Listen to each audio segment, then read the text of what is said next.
বৃহত্তৰ হাউলী অঞ্চলৰ এই সকলো ৰাইজৰ সামূহিক প্ৰচেষ্টাৰ ফল হাউলী ৰাস মহোৎসৱ।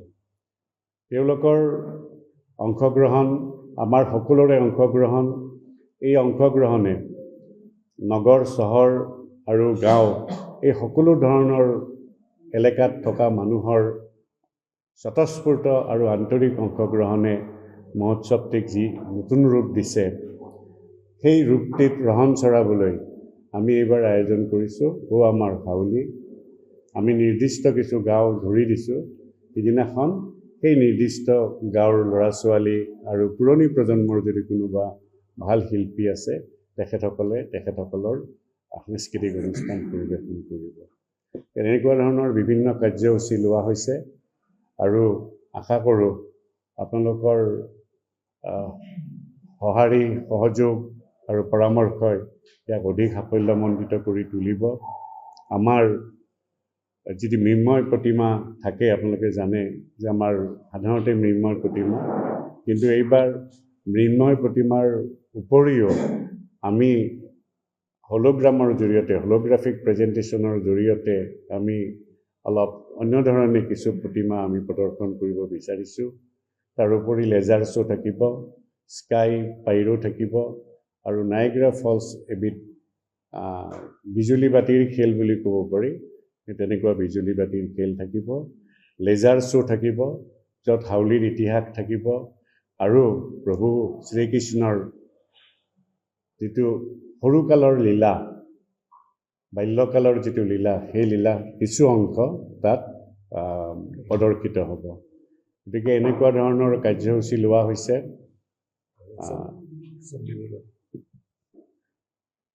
আমাৰ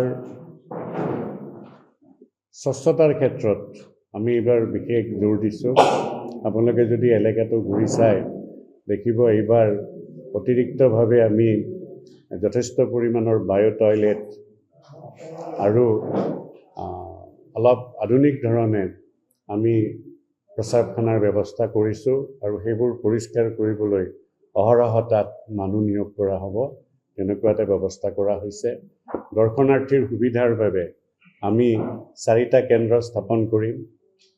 সেই 4টা কেন্দ্ৰত দৰ্শনাৰ্থীসকলৰ যদি কিবা অসুবিধা হয়, তাত গৈ পেলাই তেওঁলোকে সুধিলে আমাৰ স্বেচ্ছাসেৱকে দৰ্শনাৰ্থীসকলক সেইমতে যি ধৰণৰ অসুবিধা হয়, সেইমতে তেখেতসকলক যি পৰামৰ্শ দিব লাগে, যি সহায় কৰিব লাগে, সেই সহায় কৰিব।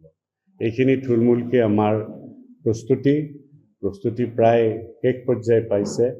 গতিকে আপোনালোকৰ ফালৰ পৰা যদি কিবা সুধিবলগীয়া থাকে, তেনেহ'লে আপোনালোকে সুধিব। ক্ষেত্ৰত ইতিমধ্যে বৰপেটা জিলাৰ আৰক্ষী অধীক্ষকৰ সৈতে আমাৰ এই কাৰ্যালয়তে আলোচনা হৈছে আৰু নিৰাপত্তাৰ দিশটো চোৱা চিতা কৰাৰ কাৰণে তেখেতসকলে পৰ্যাপ্ত পৰিমাণে আৰক্ষী নিয়োগ কৰিব।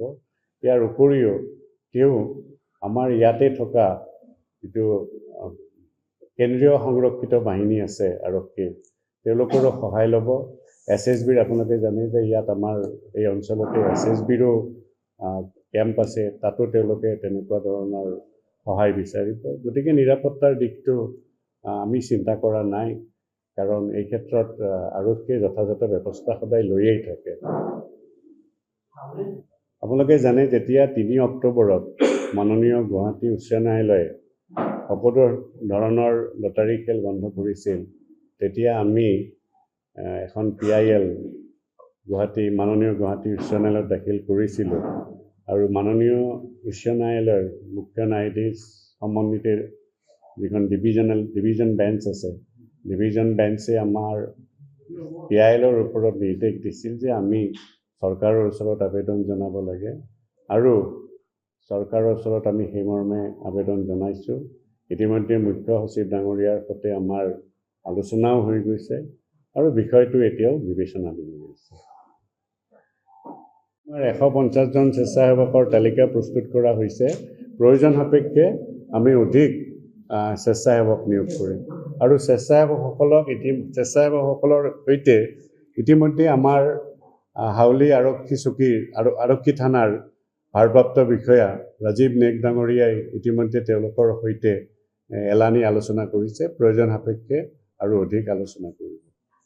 আমাৰ এই বছৰৰ 2024 বৰ্ষৰ বাবে আমি ইতিমধ্যে প্ৰেছ বিজ্ঞপ্তিযোগে আপোনালোকক জনাইছোঁ যে অসমৰ সমাজ জীৱনৰ সৈতে নিবিড়ভাৱে জড়িত প্ৰবীণ সংগীতজ্ঞ শিল্পী অভিনেতা শ্ৰীযুত সত্যকৃষ্ণ মিশ্ৰ ডাঙৰীয়াক 2024 বৰ্ষৰ বাবে হাউলি বঁটা দিয়া হ'ব, প্ৰদান কৰা হ'ব আৰু